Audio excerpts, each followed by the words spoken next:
नमस्कार। अतिथि विशेष में मैं आपका स्वागत करता हूं जनसत्तू मध्य प्रदेश छत्तीसगढ़ में। दोस्तों, आज अतिथि विशेष में हमारे साथ हैं एनएसयूआई के प्रदेश प्रभारी श्री रवि जी डांगी। मैं आपका स्वागत करता हूं रवि। बहुत बहुत धन्यवाद शेखर भैया।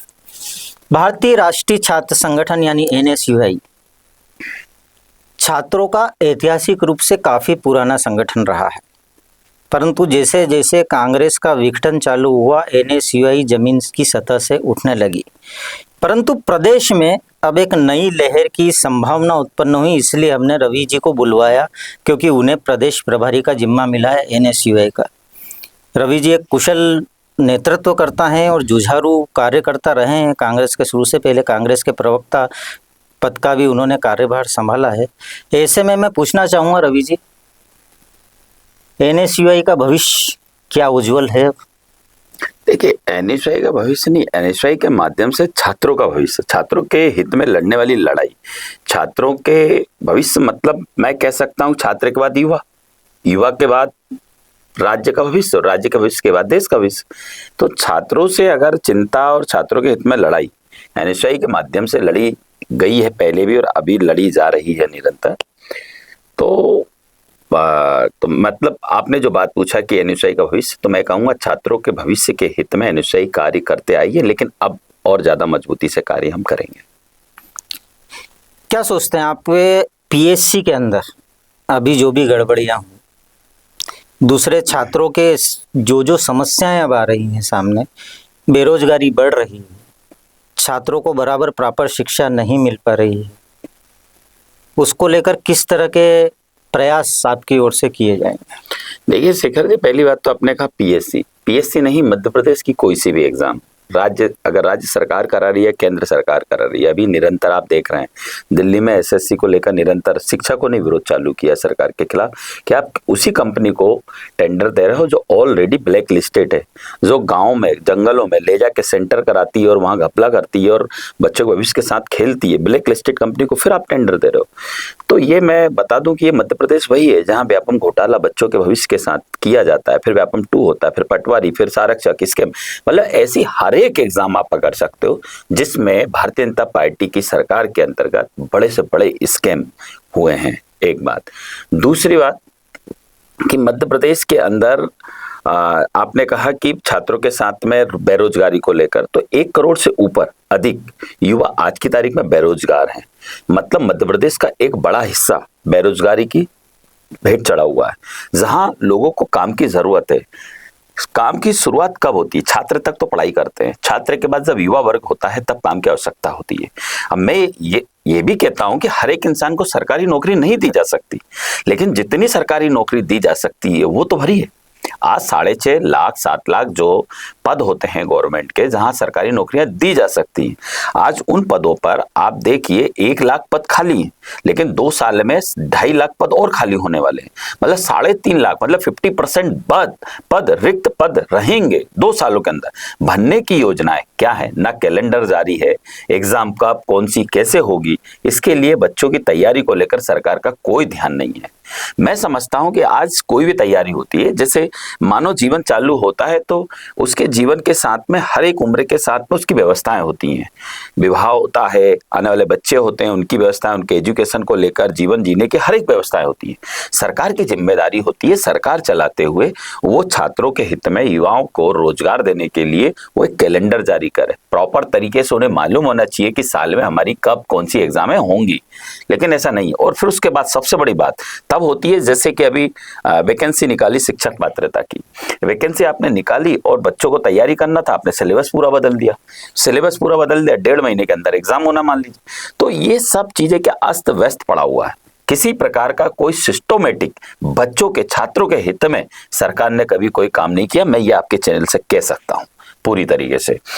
दूसरी बात क्या है, आप जैसे रोजगार, हम ये भी कह रहे था, ये बात मेरी अधूरी रह गई कि सबको गवर्नमेंट सर्विस नहीं दी जा सकती, लेकिन नहीं दी जा सकती, लेकिन इसके अलावा जो बेरोजगार हैं उनको आप स्किल डेवलपमेंट करके रोजगार उत्पन्न करें, उनको आप नए बिजनेस सिखाएं, नए तरीके से किस तरीके से कार्य कर सकते हैं, व्यापार करने का तरीका सिखाएं। लेकिन ऐसी स्किल डेवलपमेंट की योजनाएं कागजों में हैं, उन पर बजट निकले हैं, लोगों ने भ्रष्टाचार करके उसको पूरी तरीके से खत्म कर दिया, लेकिन बच्चों तक किसी प्रकार का कोई स्किल डेवलपमेंट नहीं है। मैं कह सकता हूं जीरो डेवलपमेंट, मतलब एक बंदे को भी नौकरी नहीं मिली। हाँ, इन्होंने कुछ नौकरियां दी दिखाने के लिए 6 महीने बाद उन्हें भी बाहर कर दिया। तो ये खाना पूर्ति हो रही है। और आज की तारीख में मध्य प्रदेश में सबसे ज्यादा बेरोजगारी है, जिसके खिलाफ एनएसयूआई सरकार को जगाने का कार्य करेगी। यूनिवर्सिटियों में, कॉलेजों में पूरी एजुकेशन भ्रष्टाचार के भेंट चढ़ा हुआ है। ये मतलब देश आजादी के बाद निरंतर काम किया गया है, शिक्षा सस्ती हो, स्वास्थ्य सस्ता हो, उन पर काम किया है। लेकिन उसके बाद फिर अभी मोदी जी बैठे हैं 2014 से निरंतर, शिवराज जी पहले रहे 2003 से, बाबूलाल गौड़ जी भी रहे, उमा भारती भी रहे और मोहन यादव जी है न। शिक्षा पे कोई शिक्षा एक ऐसी स्थिति है जिससे हर मानव अपना जीवन बहुत अच्छे से बेहतर जी सकता है। लेकिन शिक्षा आप देखिए, हर साल खर्चा उसका बढ़ते जा रहा है, स्वास्थ्य का खर्चा बढ़ते जा रहा है। शिक्षा और स्वास्थ्य पर अगर सरकारें काम नहीं कर रही हैं तो मैं समझता हूं ये उनकी विफलता का सबसे बड़ा खुलासा है।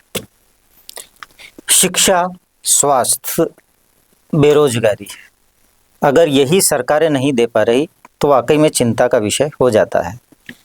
और एनएसयूआई चूंकि एक छात्र संगठन है, और क्या कहीं ना कहीं इसमें यह मुद्दा नहीं आना चाहिए कि चूंकि विश्वविद्यालयों के चुनाव बंद हो चुके हैं, जो पहले लोकतांत्रिक तरीके से लड़े जाते थे, वो बंद करके छात्रों की आवाज़ उठाने का माध्यम ही बदल दिया गया हो? ये बहुत अच्छा प्रश्न आपने उठाया है। मैं इसके लिए आपको पहले तो धन्यवाद दूंगा। ये छात्रों के हित की बात आपने कही है कि छात्र संगठन चुनाव बहुत जरूरी है। छात्र संगठन चुनाव से क्या होता है, छात्रों के जो चुनकर लीडर आते हैं वो छात्रों के हित की लड़ाई यूनिवर्सिटी कॉलेजों में और उनके आवाज बन के लड़ते भी हैं और उठाते भी हैं। तो उससे क्या होता है कि यूनिवर्सिटियां, कॉलेजों में होने वाले भ्रष्टाचार, होने वाले शिक्षा में जो स्तर गिरता है उसको बनाए रखते हैं एक बार। और छात्र राजनीति के माध्यम से ही वो भविष्य की, देश की और प्रदेश की राजनीति में बड़े लीडर बनते हैं। तो वहां जब वो परिपक्व हो जाते हैं तो समझ जाते हैं कि अगर हमने यहाँ छात्रों के हित में लड़ा है तो आगे हमें जनता के हित में लड़ना है। दूसरी बात, जब से 2017 से चुनाव बंद है, जब से चुनाव बंद हुए हैं तब से यूनिवर्सिटी और कॉलेजों में शिक्षा का स्तर भी गिरा है। बच्चों की संख्या बहुत है, हर एक कॉलेज में आप जाएंगे उनमें एडमिशन के तौर पर बच्चों की संख्या 10-10 हजार, 15-15 हजार है। लेकिन क्लासों में बैठने वाले बच्चों की संख्या देखोगे तो मैं गारंटेड कह सकता हूँ 100 भी नहीं है।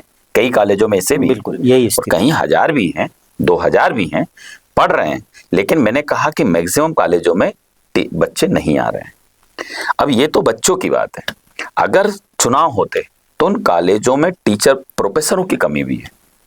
आप 70 से 80% उठा के देख लो, कॉलेजों के जो प्राचार्य है ना, वो प्राचार्य है ही नहीं। वो या तो उन कॉलेजों में प्रोफेसर हैं और वहां से उन्हें प्राचार्य का प्रभार दे दिया गया, मतलब मैक्सिमम सिर्फ प्रभार पर काम चल रहा है। उसी प्रकार से कॉलेजों में पढ़ाने वाले टीचरों की कमी इतनी है कि सब्जेक्ट तो दे दिए गए हैं, कि कोर्सेज तो दे दिए जाते हैं, लेकिन उन कोर्सेज को पढ़ाने वाले टीचर नहीं है। तो ये कॉलेजों की बात बता रहा हूं। ऐसे ही स्कूलों में आज मध्य प्रदेश में पिछले 5 साल का आंकड़ा उठा के आप देखिए, मैं सिर्फ 5 साल की बात कर रहा हूं, हर साल कितने स्कूल बंद होते जा रहे हैं। और बताया जा रहा है कि हम उन स्कूलों को बंद करके सीएम राइस स्कूल बना के संयुक्त कर रहे हैं। लेकिन जहां 10 स्कूलों में मान लीजिए 5000 बच्चा पढ़ता था, सीएम राइस में तो 1000 बच्चे ही पढ़ रहा है, तो बाकी बच्चे कहाँ जा रहे हैं मान लीजिए। तो ये स्कूलों को बंद करना, बच्चों को बाहर निकालना और अपना मार्केटिंग करके सीएम राइस के माध्यम से ये बताया, मतलब एक बैलेंस बना के रख रहे हैं। कमी हो रही है लेकिन वो ढका कैसे जाए, तो एक दूसरा माहौल करके नाम बदल के हर 5 साल में एक नए मुख्यमंत्री आते हैं, नाम बदलेंगे, सीएम सांदीपनी करेंगे और इस तरीके से माहौल लोगों के बीच में क्रिएट करके रखेंगे।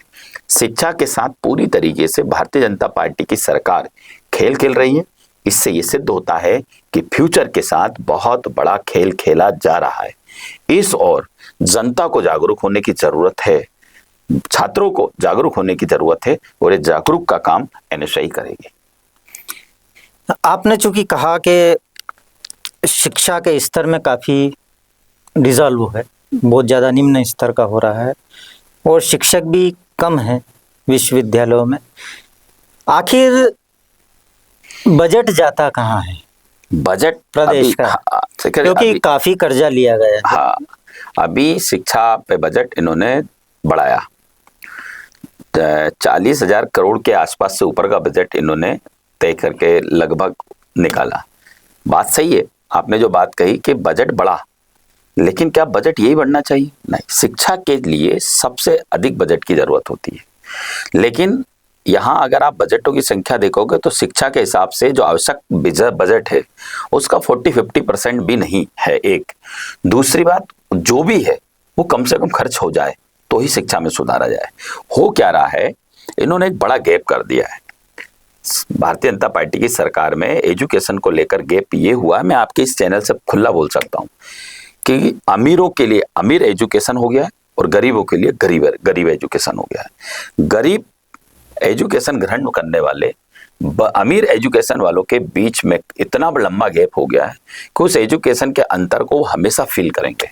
सरकारों की जिम्मेदारी होती है भारत के भारतीय नागरिक को, राज्य के हर एक परिवार के बच्चे को एक जैसा एजुकेशन मिले, लेकिन एक जैसा एजुकेशन नहीं मिल रहा है, यह हकीकत बता रहा हूं। और इस एजुकेशन एक जैसा ना मिलने के कारण जो गैप एजुकेशन की हुई है उसके कारण हर एक चीज में गैप हो गई है, और हर एक चीज में गैप होने के कारण गरीब और गरीब होते जा रहे हैं।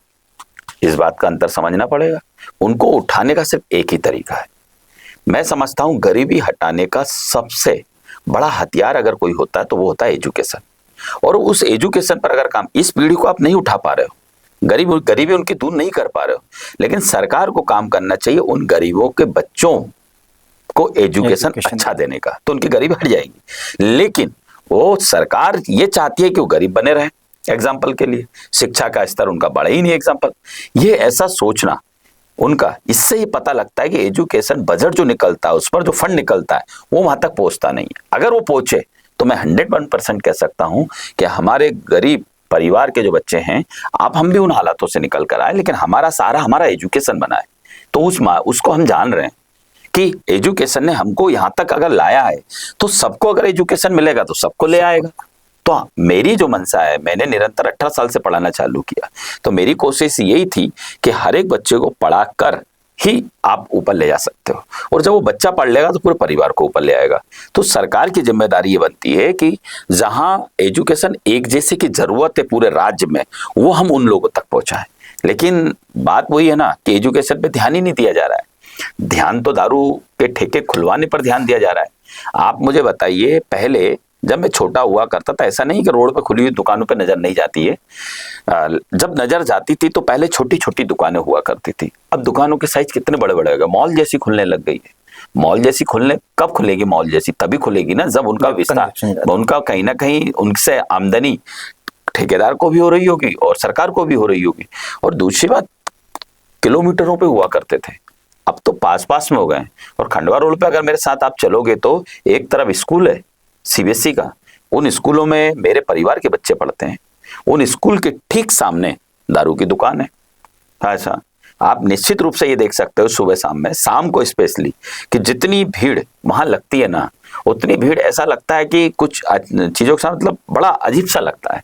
तो सरकार का एक तो रोडों पे खुलवाना और भीड़ लगवाना और लोगों को इस ओर खींच के मध्य प्रदेश के लोगों को अपनी हक की लड़ाई ना लड़ सके ना मांग सके, उन्हें वहां उलझाना।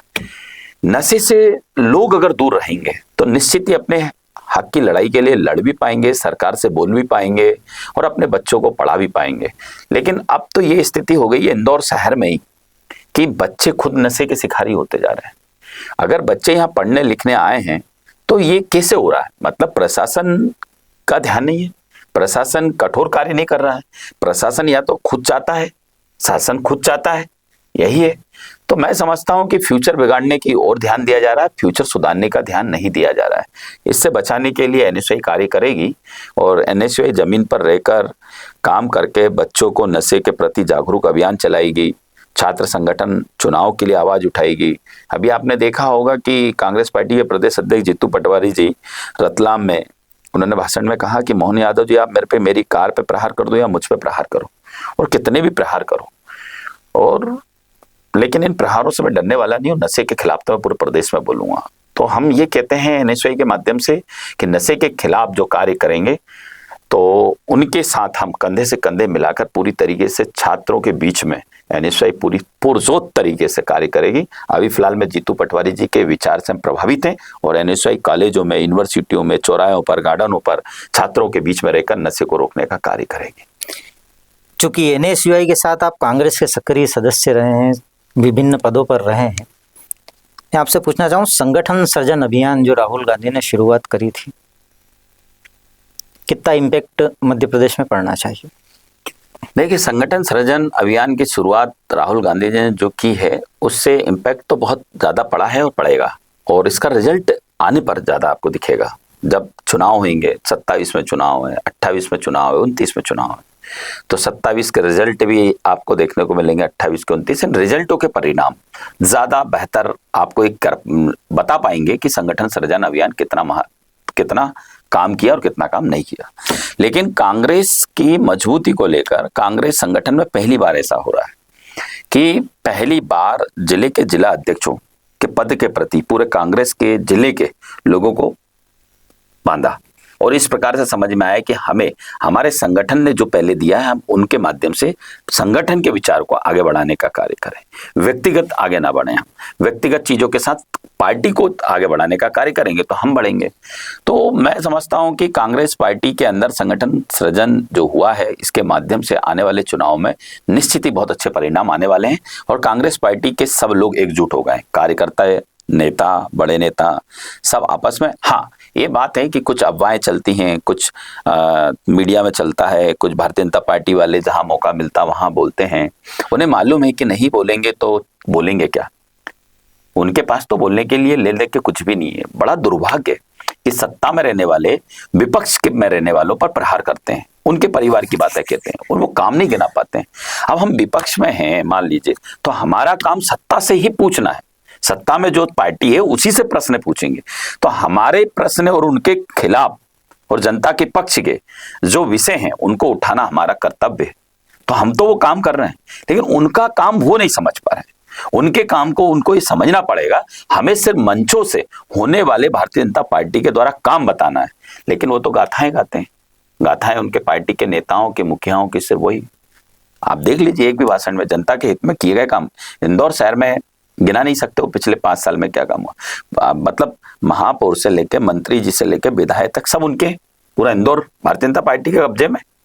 लेकिन इंदौर के विकास की बात करें तो वो आप देख लीजिए, मेट्रो कहाँ से कहाँ चला के कितनी बड़ी एडवर्टाइजिंग की है। आज भी उसके कॉलम खड़े हुए हैं एग्जाम्पल के लिए, बजट नई चीजों के साथ में।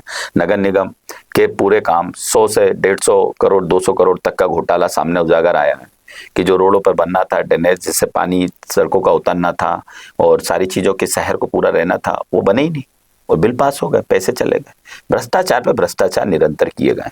ये हम नहीं कहते हैं, वर्तमान के अगर महापौर पिछले महापौर के कंपैरिजन में बता रहे हैं तो, और ये महापौर का अगला महापौर जो आएगा, अगर एक बार कांग्रेस का आ गया तो हम भारतीय जनता पार्टी के सारे महापौर के पूरे घोटाले सारे जितने भी रहे सबका हम पूरे जनता को बताने का कार्य करेंगे। लेकिन फिर भी ये इनके जो बचा सकते हैं वो भ्रष्टाचार तो उजागर नहीं हो पाते, लेकिन जो नहीं बचा सकते हैं वो तो उजागर पूरी हो रहे हैं। अब नगर निगम में रहने वाली जनता टैक्स दे रही है, जल कर कितना भर रही, संपत्ति कर कितना भर रही। मैं कह सकता हूँ भारत देश का वह शहर है जहाँ सबसे ज्यादा जल कर भरा जा रहा है, संपत्ति कर पूरी तरीके से लिया जा रहा है, कचरा उठ रहा है तो उसका भी टैक्स दे रहे हैं। स्मार्ट सिटी के नाम पे केंद्र से राज्य से जो बजट आ रहा है, जा कहाँ रहा है, सब हो क्या रहा है।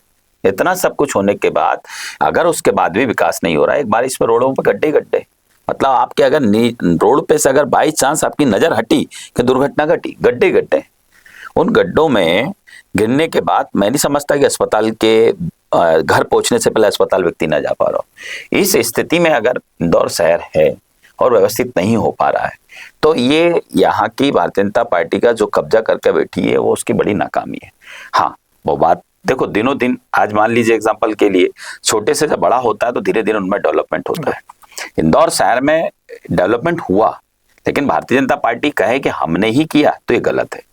मैं ये पूछना चाहता हूं कि डेवलपमेंट जो होना था वो हुआ कि नहीं, डेवलपमेंट कंपैरिजन हुआ वो नहीं देखना चाहिए, डेवलपमेंट जो होना था और जो हुआ उसका कंपैरिजन देखना चाहिए। ऐसे तो भारत आजाद हुआ था, तब पहनने को कपड़ा, खाने को अनाज नहीं था, इस देश के अंदर क्या बनता था, कोई उद्योग नहीं था। फिर वो जो शुरुआत होती, मतलब मेरे पिताजी कहते थे कि बेटा जिंदगी का 1 रुपए कमाना सबसे कठिन है और 1 रुपए के बाद 1000 कमाना कठिन काम नहीं है। तो 1 रुपए तो सरकार ने कमाया है ना, सरकार ने मतलब इस देश को 1 रुपए कमा के दिया, डेवलपमेंट करके दिया ना, वहीं से तो ये देश निर्माण हुआ। एजुकेशन के क्षेत्र में मैं आपके चैनल से फिर बोल सकता हूं कि शिक्षा, क्योंकि मैं उससे जुड़ा हूं, शिक्षा के क्षेत्र में सिर्फ और सिर्फ कांग्रेस पार्टी ने काम किया। IIT, IIM, अरे नवोदय स्कूल की सोच राजीव गांधी की, आज भी नवोदय स्कूल से पढ़ने वाला बच्चा एजुकेशन के क्षेत्र में अपने आप को स्थापित मानता है। मैं समझता हूं इस देश के अंदर एजुकेशन को उठाने में सबसे बड़ा हाथ नवोदय स्कूलों का है। ये सोच कहां से कैसे कांग्रेस पार्टी निरंतर करते रही है। जितनी यूनिवर्सिटियां, जितने कॉलेज आज इस इंदौर शहर में रहकर मैं कह सकता हूं सब कांग्रेस के समय की चीजें। गवर्नमेंट डेवलपमेंट जितने भी शिक्षा के क्षेत्र में हुए हैं वो सब कांग्रेस ने की।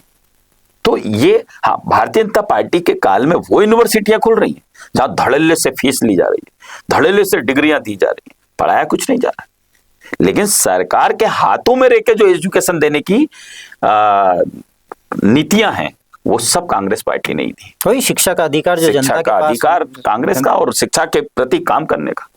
अगर बच्चा आज IIT से पढ़कर अच्छा इंजीनियर है तो वो IIT किन्ने खोले। अच्छा बच्चा IIM से पढ़कर MBA करके अगर वो मैनेजमेंट का माध्यम देश में अगर नाम कर रहा है तो किसके कारण, इस वैज्ञानिक बने हैं, इसरो जैसे बहुत बड़ी बड़ी संस्थानों से एजुकेशन जो हो रहा है वो सब कांग्रेस शासन की है। तो ये तो समझ रहा, भारतीय जनता पार्टी को कार्य करना था। अब AI का जमाना है, एजुकेशन बढ़ा, एजुकेशन का क्षेत्र बढ़ाना था, चीजें बढ़ाना था, डेवलपमेंट बढ़ाना था, लेकिन वो काम नहीं किए गए। आज बच्चे की स्थिति ये है, सरकार द्वारा जो स्कूल चल रहे हैं उनमें पढ़ने वाला बच्चा मैं कह सकता हूं कि AI के एजुकेशन से नहीं लड़ सकता है, वो अपने डेवलपमेंट से लग रहा है। तो भारत में ये बहुत अच्छा है सभी लोगों का, वो अपने आप में तैयार करता है। आज अगर मैं अपने आप को बोलूं, आप अपने आप को बोलो, तो हमने देखा है ना, हमने अपने आप को स्थापित किया है। अगर हम हमारे जीवन में सरकार के रोल को माने तो क्या है, सरकार का रोल हमें, अगर मान लीजिए ऐसे कई मित्र लोग बैठते हैं, वो अगर इंजीनियर हैं तो व्हाइट में आने वाला पैसा पूरा व्हाइट में देते हैं, टैक्स देते हैं, लेकिन उनको सुविधाएं क्या दी जाती हैं, टैक्स लोग देते हैं, उन्हें सुविधाएं सरकार नहीं दे पाती है। तो इसी प्रकार से वो अब जब टैक्स देते हैं तो इस नाम पे देता है भारत देश का भारतीय नागरिक कि यार भारत के लोगों को शिक्षा अच्छा मिल सके, इलाज अच्छा मिल सके और देश का विकास हो सके।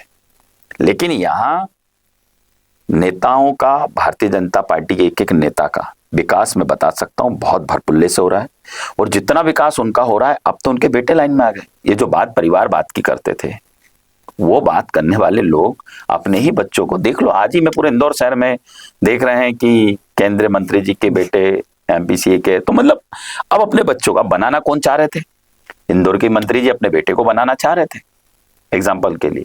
मतलब अब भारतीय जनता पार्टी में खुल के आप देख सकते हो कि हर एक पिता राजनीति करते हुए अपने बच्चों को आगे बढ़ाकर उनके सपोर्ट में कितना दिमाग लगा रहा है। क्यों भैया, आप दूसरे जो मध्य प्रदेश के काबिल लोग हैं उन पे दिमाग नहीं लगा रहे। अमित शाह के बेटे जैसा मैं कह सकता हूं, लेकिन बातें वही है, कहाँ बिठा रहे हैं, क्या दे रहे हैं। तो वो जो परिवार बात की बात करते थे वही अपने परिवार मोह माया में फंसे हुए लोग हैं। यानी कुल मिलाकर देश के बारे में नहीं सोचा जा रहा, स्व विकास के बारे में सोचा जा रहा है। और उसी के बीच में अंतिम क्वेश्चन, वोट चोर गद्दी छोड़, आखिर क्यों चुप है मोदी जी, इसके खिलाफ कोई प्रचार? बहुत बड़ा प्रश्न है कि मोदी जी क्यों चुप है। जब वोट चोर गद्दी छोड़, तो वो चुप हैं, और जो उनके इशारे पर काम कर रहा था चुनाव आयोग, वो आके प्रेस वार्ता लेता है। अरे आप आपने चोरी करी और करवाई, इसलिए तो आपको प्रेस वार्ता लेना पड़ रही है, एक बात। दूसरी बात, चुनाव आयोग जो कह रहा खुद ही अपनी बातों में फंस रहा है। कितनी शर्म की बात है कि चुनाव आयोग ने बता भी क्या रहा है कि हम वीडियो जो वोट डालते हुए हैं उनकी जो वीडियोग्राफी गई वो हम इसलिए नहीं दे सकते कि महिलाओं के चेहरे उजागर ना हो। मैं समझता हूँ सुनने के बाद कोई भी भारतीय क्या कहेगा, चुनाव आयोग से अपेक्षा थी क्या? ये सोच पाएंगे कि आप इसलिए वीडियोग्राफी नहीं दे रहे हो? ये तो कोई तर्क ही नहीं हुआ, ये तो कोई तरीका ही नहीं हुआ एग्जाम्पल के लिए। अरे भाई, ये आपसे हम पूरा, अभी परसों का भाषण है राहुल गांधी जी का कि जिन्होंने वोट चोरी की है, मोदी जी के साथ मिलकर चुनाव आयोग ने जो कार्य किया है उसका उजागर तो उन्होंने पहला तो कर दिया कि एटम बम के रूप में। अब उन्होंने कहा हाइड्रोजन बम आने वाला है। मतलब एटम बम से खतरनाक होता है हाइड्रोजन। मतलब ये जो खुलासा हुआ है, हमने एक लोकसभा की एक विधानसभा में 1 लाख से अधिक फर्जी वोट पकड़े। यही राहुल गांधी जी ने बताया कि इतना संभव नहीं था, कारण कि इन्होंने डिजिटल डाटा नहीं दिया। इन्होंने डिजिटल डाटा चुनाव आयोग के पास है लेकिन नहीं दिया, तो हमने फिजिकली करा। फिजिकली करने के लिए हमारे पास जो कॉपियां थी उनका भंडार दिखाया उन्होंने कि अगर एक विधानसभा में काम करना है तो कितने सारे पन्ने पलटना पड़ेंगे, तब जाके काम किया। फिर भी काम किया और उस पर काम करने के बाद एक लोकसभा की एक विधानसभा में 1 लाख से अधिक अगर फर्जी वोट पाए जाते हैं तो आप सोचिए पूरे भारत देश में क्या हाल होंगे। एक बात की बात, और इतना बड़ा खुलासा, एक विधानसभा में 1 लाख से अधिक वोटों का फर्जी पाया गया है, तो ये उन्होंने कहा कि ये तो अभी एटम बम है, अब हाइड्रोजन बम आने वाला है। मतलब बहुत बड़ी बात आने वाली है, जिस बात के बारे में मुझे भी अभी पता नहीं है, लेकिन वो जनता के सामने आएगी। राहुल गांधी जी को मैं युवाओं के बीच में बैठता हूँ, छात्रों के बीच में बैठता हूँ, वो पसंद क्यों करते हैं? वो हर एक चीज का आभार, मतलब हर एक चीज को पहले कहते हैं और समझते हैं, और चीजों के साथ समझ के वो जनता के हित में जो निर्णय होता है उस पर जोर देते हैं, और ये कहते हैं तुम सत्ता में हो लेकिन तुम ये करो, लेकिन वो मानते नहीं है और वो बाद में जाके नुकसानदायक हो जाती है। उन्होंने कोरोना काल के समय भी बहुत जागरूकता, कोरोना आने से पहले 3 महीने पहले आगाज कर दिया था भारत की सरकार को कि आप इस पे काम करो। आने वाले ट्रंप को रोकने का उन्होंने कहा था, नमस्ते ट्रंप अपने को दिक्कत देगा, चीजों के साथ समझने की कोशिश करो। इसके बाद में उन्होंने आर्थिक पक्ष को बताया कि भारत की आर्थिक स्थिति गिर रही है, आपके इन कामों से इसमें सुधार कर लो। आपकी विदेश नीति पर उन्होंने बताया कि हर एक चीज पर उन्होंने गरीबी हटाने के लिए न्याय योजना बताई। उन्होंने हर एक तरीका वो बताने की कोशिश करी जिससे भारत सरकार जनता के बीच में अच्छी तरीके से कार्य कर सके। अब मुझे बताइए, जनगणना उनका मुद्दा करना पड़ रहा है ना, आपको हर एक को काम करना पड़ रहा है जो राहुल गांधी जी ने कहा। तो राहुल गांधी जी ने तो हमें से ही कहा है, आप पहले ही दिन से अगर मान जाते तो इतनी सारी परेशानियां नहीं आती। और वास्तविक में एजुकेशन को लेकर भी उन्होंने बहुत, मतलब इस बात से वो बिल्कुल, मैं ये कह सकता हूं कि बहुत ज्यादा दुखी हैं कि भारतीय छात्रों के साथ में परीक्षाओं में धांधलियां हो रही हैं, भ्रष्टाचार हो रहा है। जो लायक है वो नालायक सिद्ध हो रहा है और जो नालायक है वो लायक सिद्ध हो रहा है। ये कैसे हो रहा है? परीक्षाओं में धांधलियां, पैसे के बलबूते पर पोस्टिंग, मतलब हर एक जगह पर पैसा चल रहा है, हर एक जगह पर पैसा चल रहा है। ये देश की कल्पना ना गांधी जी ने की थी, ना भीमराव अम्बेडकर जी ने की थी, ना जवाहरलाल नेहरू जी ने की थी, ना सुभाष चंद्र बोस ने की थी, ना भगत सिंह ने की थी। उन्होंने इस देश को आजादी के लिए आज का जो भारत होना था वो भारत नहीं है। ये भारतीय जनता पार्टी सिर्फ लोगों को बांट कर शासन करना चाहती है, शासन में बने रहना चाहती है, लेकिन वो भारत को नहीं देना चाहती है जो भारत के भारतीय नागरिकों को जरूरत है। तो दोस्तों, ये थे हमारे बीच श्री रवि जी डांगी, NSUI के प्रदेश प्रभारी, और इन्होंने जो जीवटता आज अपने इंटरव्यू में दिखाई उससे NSUI का भविष्य निश्चित रूप से उज्जवल होगा, और हम हमारे चैनल के माध्यम से उनको अपने नए पद की शुभकामनाएं देते हैं कि आपका कार्यकाल बहुत सफल रहे। वोट छोड़ गद्दी छोड़ का जो नारा देकर राहुल गांधी ने कांग्रेस में आत्मा फूकी है, उस फूकी हुई आत्मा से NSUI को सुदृढ़ करें। धन्यवाद।